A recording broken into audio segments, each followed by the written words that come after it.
네, 이번 시간에는 청소년기의 인지적인 성장 과정에 대해서 살펴볼 텐데요. 청소년기의 인지적인 성장을 얘기하려면 반드시 언급해야 될 학자가 있습니다. 그래서 그 학자 이야기부터 얘기를 할게요. 그 학자는 바로 장 삐아제입니다. 스위스의 아주 유명한 학자고, 이 양반이 정말 특이한 분이에요. 그래서 14살 땐가 동네 공원에서 비둘기의 행동을 보고서 논문을 썼는데, 그 논문이 학술지에 발표가 됐고 게재가 됐고, 그걸 보고 다른 지역의 도서관을 운영하시는 관장님이었겠죠.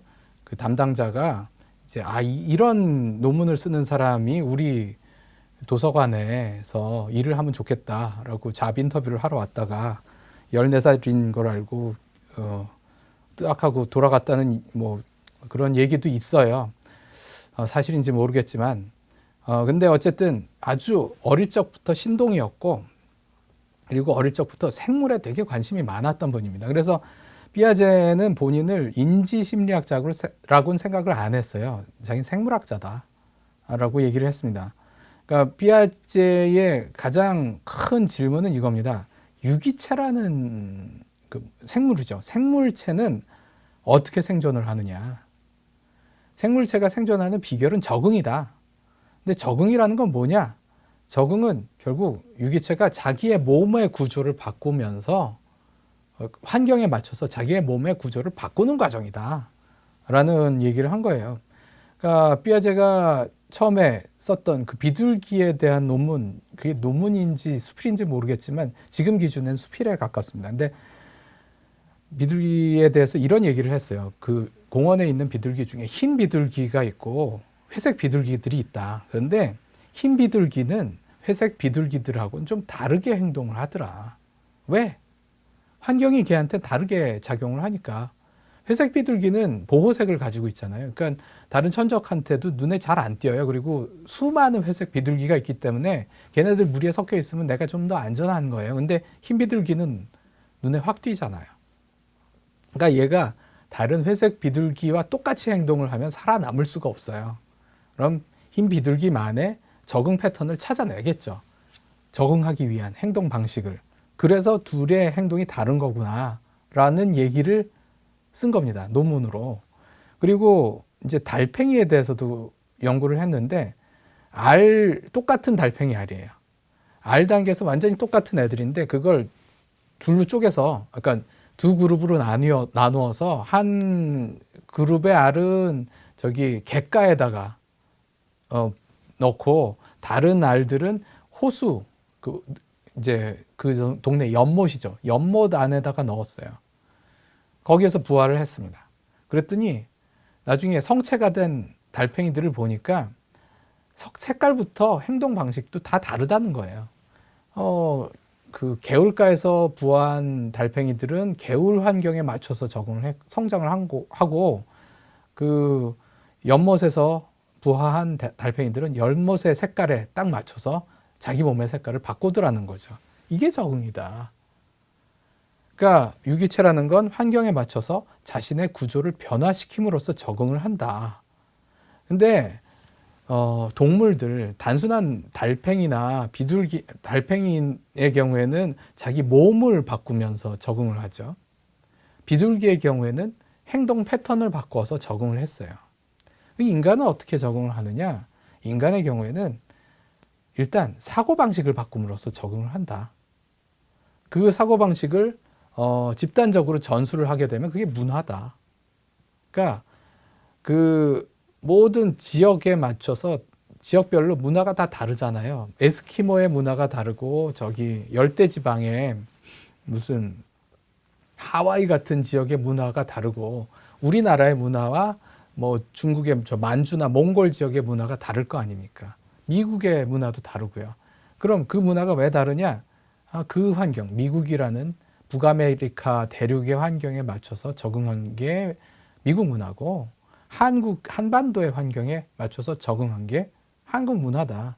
개인이 적응 패턴, 그러니까 그 환경에 맞춰서 사고방식을 바꾼 것이고, 그 결과가 집단적으로 전승돼서 이런 문화가 만들어진 거다라는 식으로 설명할 수 있는 단초들을 피아제가 제공을 한 겁니다. 피아제 본인은 문학에까지는 별 관심이 없었던 것 같은데 적어도 개인의 사고의 구조에 대해서는 관심이 있었어요. 그걸 이제 스키마라고 불렀죠. 뭐 보통 이렇게 얘기를 합니다. 세상을 인식하고 조작하는 틀이다, 프레임이다 라고 얘기할 수가 있는데, 그래서 피아제가 봤을 때는요, 지능이라는 건 행동입니다. 지능이 높다는 건 행동 방식이 좀 더 적응에 도움이 되는 행동 방식을 가지고 있다라는 뜻이에요. 행동이 바뀌지 않으면 머리가 좋고 나쁘고가 티가 아무 의미가 없는 거예요. 그리고 그게 결국은 생명이에요. 지능을 가지고 있다는 거, 그리고 환경에 맞춰서 자기를 변화시킬 수 있어야 생명입니다. 그리고 모든 생명체는 그런 면에서 보자면 도식을 다 가지고 있는 거예요. 그래서 피아제가 봤을 땐 발달 심리학이 곧 행동의 과학이고요. 생물학이고 결국은 인지과학이에요. 도식의 관점에서 보자면 그게 인지과학이거든요. 도식이 변화하거나 발달하려면 어떻게 돼요? 뭐가 필요하냐? 평형이 깨져야 된다라고 얘기합니다. 에릭 에릭슨이라는 발달 심리학자가 이런 얘기를 했죠. 위기는 결국 기회다. 위기는 급격한 변화를 요구하는 시기인데 그 변화를 하면 성공하고 성장하는 거고, 그 변화를 못하면 이제 소멸하는 것이다 라는 식으로 얘기를 했는데요. 똑같은 식으로 피아제는 평형이 깨져야 된다. 그러니까 안정된 상태에서 뭔가 균열이 일어나야지 우리가 성장한다라고 얘기를 합니다. 그러니까 피아제의 관점에서는 그 깨진 평형, 깨진 균형을 다시 원래대로 되찾기 위해서 우리가 뭔가 어떤 면이 성장하거나 발달을 하게 된다. 그러므로 피아제의 관점에서 보자면요, 갈등이 발달에 반드시 필요하다는 얘기를 할 수 있습니다. 보통 뭐 사회적으로 국론을 분열시킨다든지 사회 내 갈등을 심화시킨다, 이런 것 다 나쁜 걸로 많이들 생각을 하잖아요. 근데 피아제의 관점에서 보자면요, 어떤 사회가 성장하기 위해서는 반드시 갈등이 필요합니다. 반드시 국론 분열이 필요해요. 이게 사회의 관점에서만 그런 게 아니고요, 개개인도 마찬가지입니다. 우리가 성장을 그러니까 편안하게 아무 문제도 없이 늘 평온한 상태를 유지하고 있으면 그건 성장하고 있는 게 아니에요. 그런 상태가 계속되면 그 죽는 겁니다. 피아제가 봤을 땐 늘 머릿속에 이제 뭔가 해결이 안 되는 고민이 있거나 의문이 있거나 뭔가 모순이 머릿속에서, 마음속에서 생겨나거나, 혹은 내 삶에, 내 주변, 내가 사는 방식하고 내 주변의 환경하고 사이에서 갈등이 일어나면 뭔가 변화가 시작되는 거죠. 그래야 발전을 하는 겁니다. 평형이라는 건 모든 유기체가 사실 원하는 상태예요. 저도 그렇습니다. 그냥 배가 고프지도 않고, 배가 부르지도 않고, 덥지도 않고, 춥지도 않고, 힘들지도 않고, 그렇다고 너무 지루하지도 않고, 너무 심하게 그 정신이 나갈 정도로 짜릿하지도 않고, 그렇다고 너무 아무것도 일어나지 않아서 정말 아무 생각이 없는 그런 것도 아닌, 뭔가 그 중앙에 아주 애매하지만 좀 그 완벽한 상태라고 할 수 있는, 이제 행복이라고 보통 부르는 그런 상태를 우리는 모두 원하잖아요. 균형이 유지되는 상태죠. 근데 그런 상태가 늘 유지될 수가 없습니다. 계속 어딘가에서 균형이 깨져요. 그걸 보완하기 위해서 다른 걸 또 찾고, 그래서 겉으로 보기엔 가만히 있는 것처럼 보이는 그런 저울도 사실은 조금씩 흔들리고 있는 거예요. 그러니까 이걸, 그 균형을 유지하기 위해서 뭐가 필요하냐라고 했을 때 피아제는 동화와 조절을 얘기를 합니다. 동화라는 건 무엇이냐? 일단은 아까 처음에 쉐마, 스키마 혹은 이제 프레임 말씀을 드렸잖아요. 세상을 인식하는 틀, 그 프레임을 그대로 유지한 상태로 새로운 정보들을 그 프레임에 계속 집어넣는 단계를 이제 동화라고 얘기를 합니다. 그러니까 예를 들어서 아이가 맛있는 걸 하나, 과자를 발견을 했어요. 근데 그 처음에 발견한 과자가 무슨 맛동산이라는 과자라고 칩시다. 맛동산, 맛있는 과자라는 프레임이 생겼어요. 근데 맛동산 옆에 치토스라는 과자가 있어요. 이것도 먹어보니까 또 맛이 있거든요. 그러면 이제 과자라는 프레임 안에 맛동산과 치토스가 추가가 된 거예요. 그 다음에 또 새우깡 추가가 되고, 이런 식으로 과자라는 프레임은 유지를 하고 그 안에 수많은 이제 다른 요소들, 새로운 정보들을 추가를 하는 그런 게 동화라고 얘기할 수 있습니다. 근데 동화를 계속 하다 보면요, 더 이상 과자라고 부를 수는 없는데 맛있는 게 나올 수가 있어요. 예를 들면 아이스크림. 이건 과자는 아니잖아요. 근데 맛은 있어요. 근데 이건 과자를 대하듯이 했다가는 녹아요. 녹고 막 내 손에 묻어요. 아, 이건 과자가 아니에요. 그럼 어떻게? 아이스크림이라는 새로운 프레임을 만들어야 돼요. 이럴 때 조절이라고 얘기를 합니다. 프레임이 바뀌는 거예요. 프레임이 분화가 되거나 혹은 프레임의 뭐 정의 자체가 바뀐다거나 하는 거죠. 그래서 피아제가 봤을 땐 이게 이제 양질 전화라고 보통 얘기를 하는데, 양적 변화가 질적 변화를 만들어내고요. 그 질적 변화가 이루어지고 나면 또 엄청나게 많은 양적 변화를 이루어냅니다. 이제 과자하고 아이스크림을 나눴단 말이에요. 그럼 이제 아이들이 아이스크림에 해당되는 걸 마구 또 찾아내기 시작을 해요. 그럼 아이스크림이 또 하드로도 분화가 되고 이럴 거 아니에요. 31가지 아이스크림을 주는 가게에 가면 이 동화의 양이 엄청나게 늘어나겠죠. 그런 식으로 이제 양적 변화가 질적 변화를 유발을 하고, 그 질적 변화가 다시 더 많은 양적 변화의 가능성을 만들어내면서 우리의 인지적인 능력들이, 인지적인 구조가 성장을 하는 겁니다. 근데 이 동화 조절의 예를 피아제는 이런 걸 들었어요. 1차 순환 반응, 뭐 2차 순환 반응, 뭐 동화 이런 식으로 얘기를 했는데, 손가락을 빤다 라는 순환 반응이 있어요. 그 물건을 쥔다 라는 반응이 있습니다. 요거는 한 단위예요. 근데 애들이 손가락 빠는 거 계속합니다. 물건을 쥐는 것도 계속해요. 근데 이걸 어느 순간부터는 물건을 집어들어서 손가락 대신 그 물건을 빠는 걸로 바뀌기 시작합니다. 이게 이제 2차 순환 반응이죠. 이러면 처음에 두 개의 서로 개별 단위였던 행동이 하나로 묶이는 거잖아요. 그럼 새로운 행동 단위가 만들어지는 거죠. 그러니까 동화라는 건 1차 순환 반응이 계속 반복되는 거예요. 손가락을 계속 빠는 거죠. 물건을 계속 쥐는 거예요. 그러다가 이게 그럼 어른의 눈으로 봤을 때는 손가락을 어제도 빨았고 그저께도 빨았고 한 달 전에도 빨았는데 계속 빨고 있어요. 이거 뭐 아무 의미가 없는 것처럼 보이죠. 그런데 피아제가 봤을 때는 손가락 빠는 행동을 계속 해야지 이걸 다음 단계로 가야겠다라는 뭐 필요성이든 가능성이 생긴다는 거예요. 그러니까 이거 반복은 계속 할 필요가 필요하니까 하는 거예요.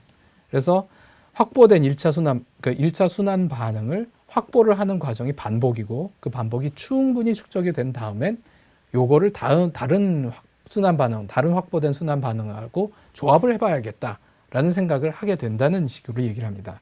여기서 동화가 없으면 조절도 없다라는 얘기를 할 수가 있고, 똑같은 관점에서 무의미해 보이는 그런 순환 반응들, 손가락 빠는 거 아무 의미 없어 보이고 손가락만 부르트는 것 같은데, 그게 애 입장에서는 어떤 그 도식을 공고히 만들기 위해서 반드시 필요한 거죠. 그리고 놀이라는 것도 마찬가지로 볼 수 있습니다. 애들은 시키지 않아도 놀잖아요. 이건 모든 동물들이 그렇습니다. 고양이도 그렇고 개도 그렇고 시키지 않아도 강아지 때는 엄청나게 놀아요. 그리고 놀아야지 돼요. 왜? 그게 놀이가 어떻게 보자면 무의미한 행동이에요. 그렇게 막 빨빨거리고 돌아다녀 봤자 힘만 빠지고 지치고, 어떤 분들은 왜 이렇게 지치게 땀 흘리고 노니 쉬어라 라고 얘기를 하시잖아요. 근데 그럴 수가 없는 게, 그러면 안 되는 게, 그 놀이를 통해서 온갖 순환 반응들을 계속 반복을 하고 축적을 하고 있는 거예요. 애 뇌에서는. 그리고 그 놀이가 충분히 쌓이면 그 다음 단계로 또 진화를 합니다. 그러면서 머릿속에서 계속 이 인지 구조가 형성이 되고, 그게 동화와 조절 과정을 거쳐가면서 계속 커지고 있는 건데, 근데 그 놀이를 막으면 어떤 일이 벌어지겠습니까? 결국 애가 바보가 되는 거죠. 지적 발달이 멈추니까. 그래서 이 아이들은 놀면서 스스로 성장한다라는 게 피아제가 던진 화두였고, 이 화두를 좀 더 이제 체계적으로 발전시킨 그런 그 유아 교육 프레임이 있습니다. 그걸 몬테소리 교육이라고 얘기를 하죠. 그 몬테소리 교육에서는 애한테 뭘 시키질 않아요. 애들이 놀 거리만 던져줍니다. 그리고 그걸 잘 놀 수 있게 지원을 해줘요. 잘 놀게만 해주면 애들이 스스로 알아서 인지 능력을 성장시킨다라고 얘기를 하는 거죠. 그리고 이렇게 인지 구조가 성장하다 보면 예전에 못했던 어떤 능력들이 막 생겨나는 게 보입니다. 그걸 보여주는 예 중에 하나가 이 셀리와 앤 인형 실험이에요.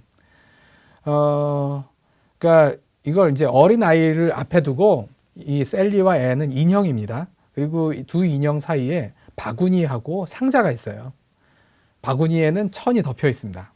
자, 이제 이 인형을 조작하는 연구자가 있겠죠. 이 연구자가 애 앞에서 이제 인형 놀이를 하는 거예요. 자, 이 인형은 셀리야. 자, 이 인형은 앤이야. 라고 막 보여줍니다. 보여주고 나서 그 다음에 소개를 시켜주고 나서 셀리라는 인형이 공을 가져와요. 공을 가져와 가지고는 그 바구니에다가 집어넣어요. 바구니에 집어넣고는 바구니를 천으로 다시 덮고 자리를 비워요. 셀리가 쓱 딴 데로 간 거예요. 그랬더니 앤이 그걸 보고 있다가 바구니에 있던 공을 꺼내서 상자로 옮겨 넣습니다. 이걸 이제 그 연구자가 인형 놀이를 막 하면서 그 앤 인형을 막 조작해서 바구니에서 공을 꺼내 가지고 상자로 집어넣는 쇼를 하겠죠. 그리고 상자 그 바구니의 천도 다시 원래대로 덮어놓고 상자 뚜껑도 닫았어요. 그리고 앤도 딴 데로 갔습니다. 그 다음에 셀리가 돌아왔어요. 자, 이제 애한테 물어보는 거예요. 자, 셀리는 공을 어디에서 꺼내려고 할까? 라고 물어봅니다. 이 강의를 들으시는 선생님들이라면 뭐라고 대답하시겠어요? 당연히 셀리는 바구니에서 공을 찾으려고 하겠지 라고 대답하시겠죠. 그런데 2살 반 정도까지의 애들은 이 질문에 대해서 뭐라고 대답을 하냐면 셀리가 공을 상자에서 찾으려고 할 것이다 라고 대답을 합니다. 왜 그런 대답을 할까? 피아제의 관점에서 보자면요.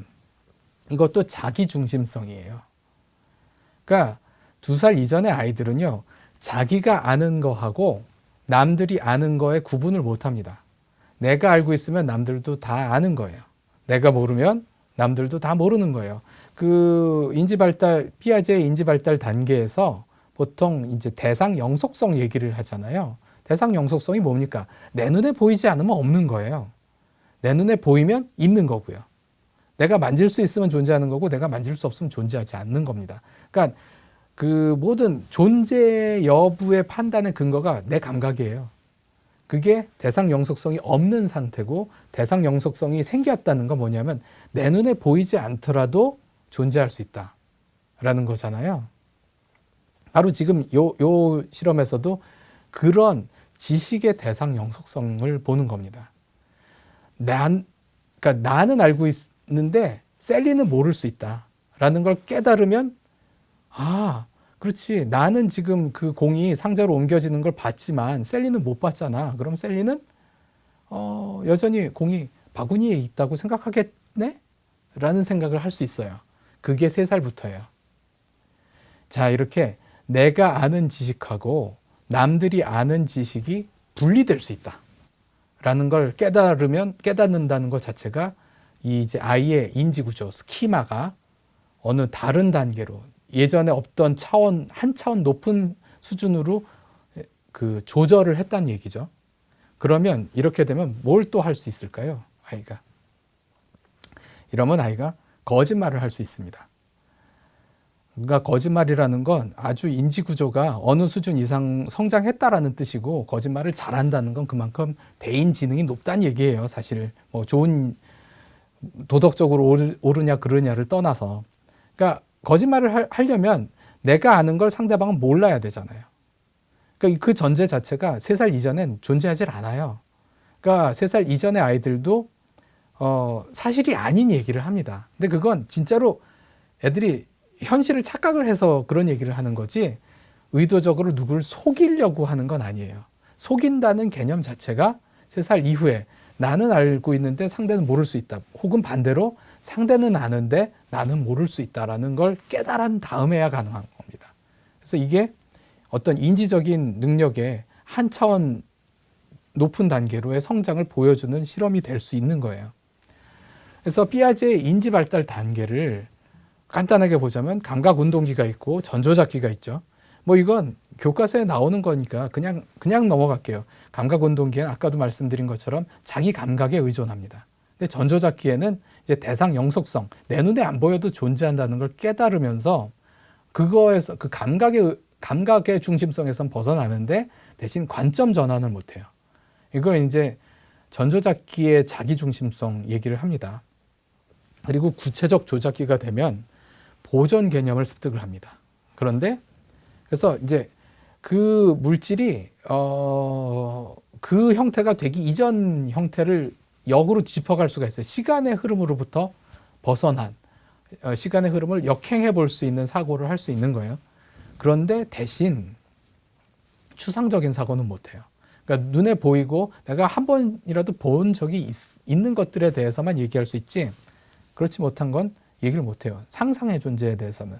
근데 형식적 조작기가 되면 추상적인 사고를 할 수 있습니다. 이때부터는 정의, 무슨 뭐 사랑, 뭐 이런, 사실 그게 존재하지 않는 거잖아요. 눈에는 보이지 않는, 우리가 그냥 이렇게 만들어낸 거죠. 어떤 수많은 구체적인 요소들 속에서 끄집어내서 추상화를 시켜서 만들어낸 어떤 이상적인 요소들이잖아요. 근데 그런 것들에 대해서 이해하고 그걸 막 여러 가지로 조작할 수가 있게 됩니다. 그리고 또 하나가 내성 능력이죠. 구체적 조작기의 자기중심성을 얘기를 하자면 간단하게 이런 실험을 보통 예를 듭니다. 인형을 아이 앞에 앉혀두고 테이블을 사이에 두고 이제 인형하고 아이가 앉았어요.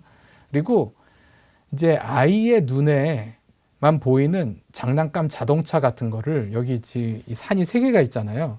3개의 산 중에 아이의 입장에서 맨 오른쪽 산 뒤에다가 놓습니다. 아이 쪽으로 놓는 거예요. 그리고 인형한테 그 장난감 자동차가 어디 있는지를 얘기를 해줘 라고 아이한테 요구를 해요. 이게 자기중심성에서 벗어난 아이라면 이렇게 얘기할 겁니다. 인형한테는, 야, 인형의 이름이 뭐 N이라고 칩시다. N, 너의 그 자동차는 어디 있냐면 네 왼쪽 산에 있어. 왼쪽 산 뒤에 있어 라고 얘기하겠죠. 그런데 자기중심성에서 벗어나지 못한 아이들은 뭐라고 얘기하겠어요?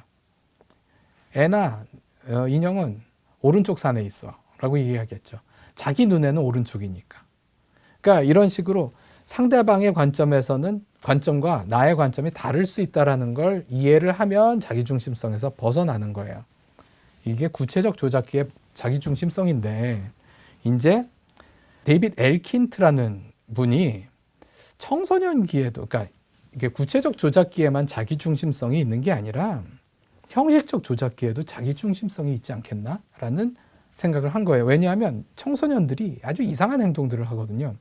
얘네들이 남들은 다 죽을지 몰라도, 사고를 겪어서 죽을지 몰라도 나는 안 죽어요. 뭐 이딴 소리를 한다든지, 이때 이게 1970년대에 나온 이론인데 1970년대 미국의 청소년 비행 상당히 심각했습니다. 우리나라는 지금 뭐 게임 중독 이런 걸 걱정을 하는데 70년대부터 미국 청소년들은 무슨 음주, 약물, 뭐 범죄 이런 거에 엄청나게 많이 개입을 했었거든요. 그런데 그런 애들한테 이제 야 그럼 큰일 나라고 얘기를 해봤자 애들이 난 괜찮아요. 딴 애들은 뭐 죽을 수도 있어. 나는 괜찮아 라고 얘기를 하는 거예요. 그리고 어른들이 얘기하면 아유 선생님은 지금 나에 대해서 아무것도 몰라요 라는 식으로 얘기를 하는 거죠. 모르긴 뭘 몰라요. 모든 어른들은 다 청소년기를 겪어봤고 그 시기에 어떤 일이 일어난지 누구보다도 잘 알고 있고, 뭘 세상에 대한 지식을 하나를 알아도 어른이 훨씬 더 잘 알지 애들이 뭘 알겠어요. 그런데도 불구하고 애들은 그 청소년들은 니들은 몰라 라는 식으로 어른들한테 대꾸를 하는 거예요. 왜 이럴까 얘네들이.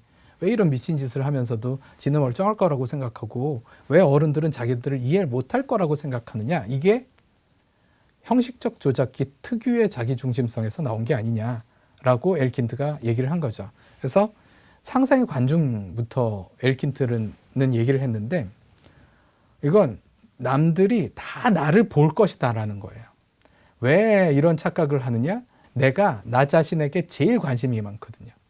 이때 자기에게서 일어나는 수많은 일들, 이 시기의 아이들은 정말 매일매일이 새로워요. 매일매일 거울을 볼 때마다 내가 변하고 있고 매일매일 내 주변에서 새로운 일들이 일어나고 있으니까 매일매일 나한테 늘 새로운 일들이 일어나고 있고 나를 계속 관찰하고 있어요. 아동만 해도요, 자기에게 관심이 별로 없습니다. 근데 청소년기에는 정말 자기 자신에게 요즘 아이들 말로 자뻑이죠. 자기에게 엄청나게 관심을 많이 가지고 있단 말이에요. 근데 나만 그런 게 아니라 남들도 그럴 거라고 생각을 하는 거죠. 그래서 주변 사람들이 모두 다 관중인 거예요. 나는 그 관중들 앞에서 연기를 하는 주인공이고, 그래서 그 상상의 관중이 구체적으로는 멋진 나라는 양상으로 나타납니다. 이게 뭐냐? 사람들이 다 내가 멋있다라고 생각하는 거예요. 그래서 내가 무슨 말이나 행동을 하면 모두들 감탄하는 거죠. 와, 쟤는 어떻게 저렇게 멋있는 얘기를 하냐? 멋있는 행동을 하냐? 와, 역시 대단해. 역시 아무개야. 라는 식으로 다 감탄을 할 거라는 게 멋진 나의 상상입니다. 망상이죠. 착각이고.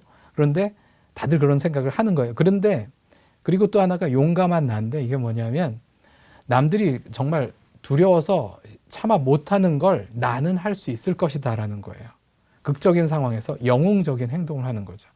이게 무슨 남들이 위험하다고 말리는 무슨 놀이기구가 아니라 말리는 정말 위험한 뭐 사다리를 탄다든지 위험한 높은 곳에 올라간다든지 이런 것들도 용감한 나에 해당이 되고, 뭐 그 깡패들이 우리를 위협하는데 내가 홀로 나서서 막 맞아가면서도 친구들을 지킨다라든지 뭐 이런 식으로 뭐 드라마나 이런 무슨 슈퍼히어로 영화에 나올 법한 행동을 내가 할 수 있을 것이다 라는 상상을 이 모두 용감한 나에 해당이 됩니다. 그리고 세 번째가 더 중요한데 사라진 나가 있어요.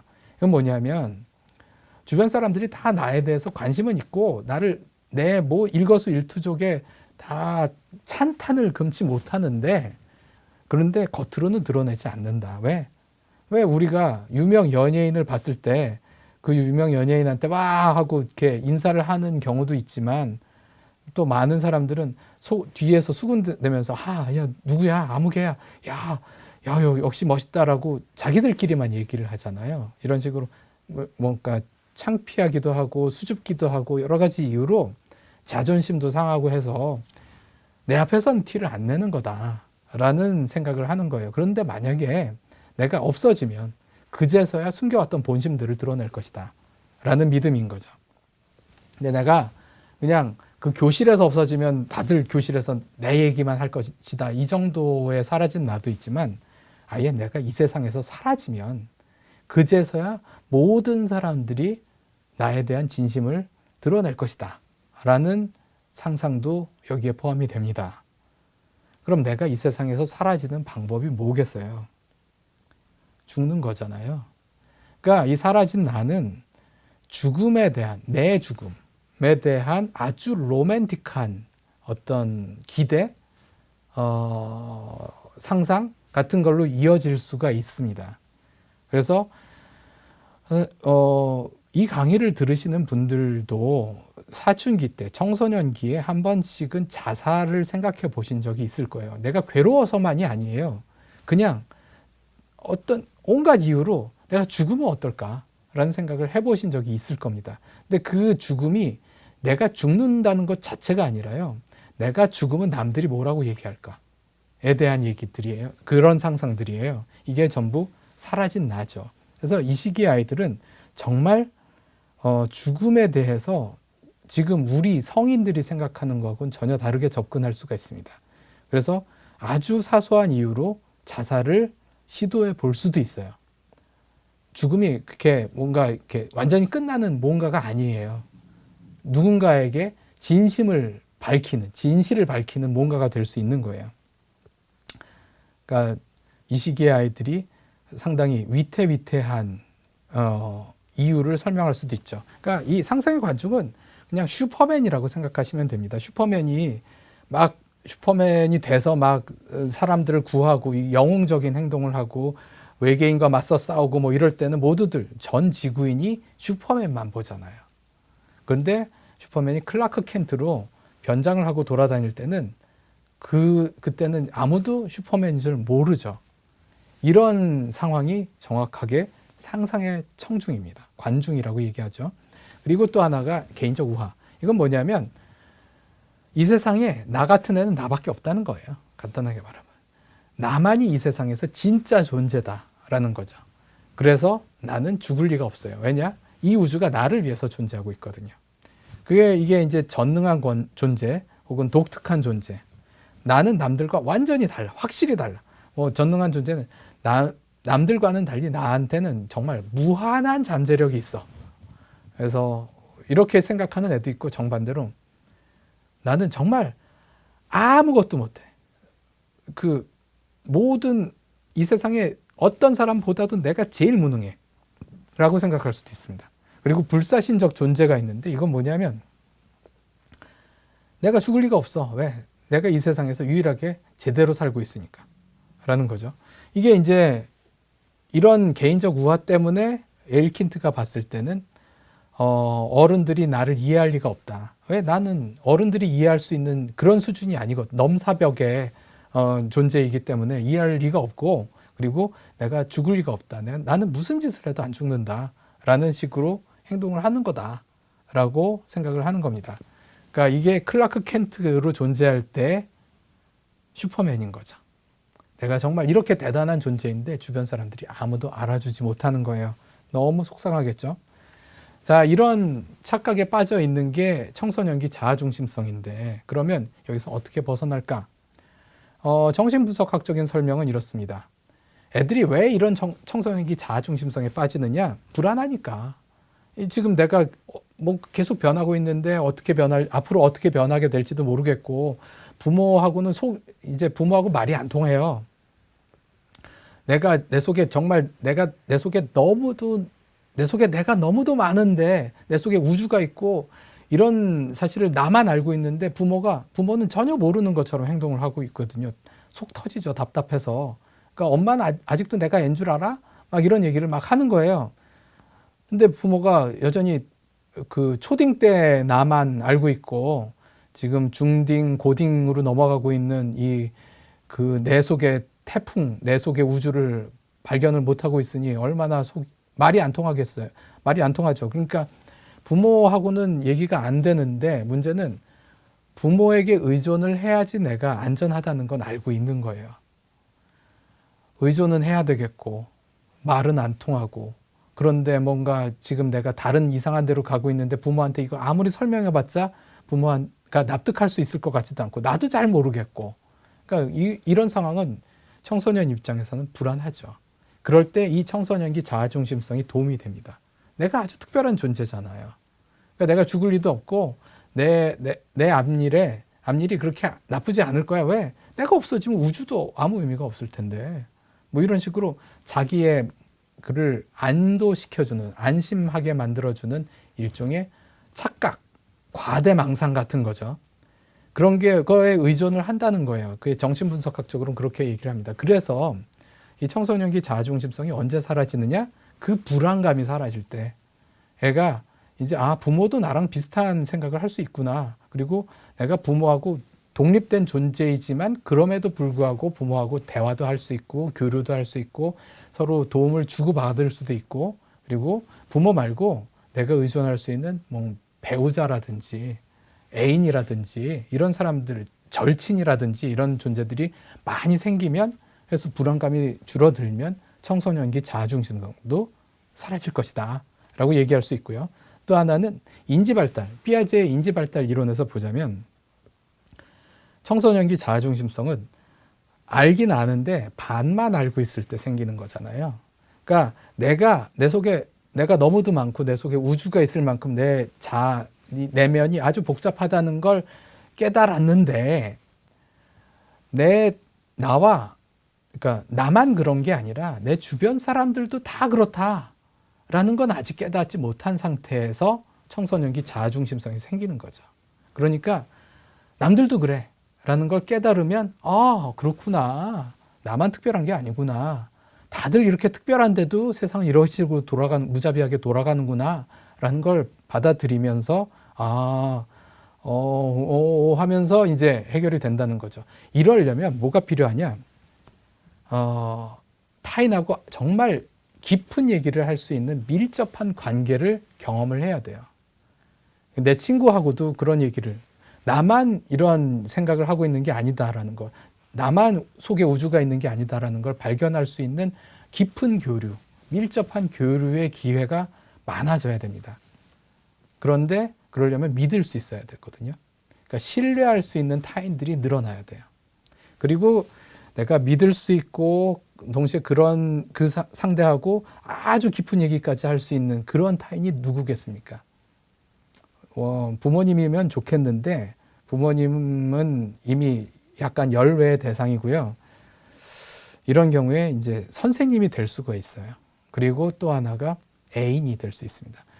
그래서 이 시기에는 이성교제가 되게 중요한데, 이성교제가 그냥 어른이 되어서 이성에 상대하고 어떤 식으로 접근하고 어떤 식으로 관계를 맺어야 되는지를 연습하는 것으로도 의미가 있지만, 동시에 나 말고도 이 세상에 정말 소중한 존재들이 많이 있구나라는 걸 깨달아가는 그 계기로서도 중요합니다. 그러니까 이성교제를 한 번만 하는 게 아니라 이 사람하고 막 미친 듯이 사랑하고 깨지고, 저 사람하고도 또 미친 듯이 사랑하고 깨지고, 이런 식으로 여러 사람하고 여러 번 이성교제를 만들고 또 해체되는 그런 경험을 해야 된다는 거죠. 그러면 해소가 될 수 있다라는 얘기를 할 수 있습니다. 이게 여기까지가 이제 청소년기의 인지 발달에 대한 이야기라고 할 수 있고요. 다음 시간에는 청소년기의 또래 관계에 대해서 설명을 드리겠습니다.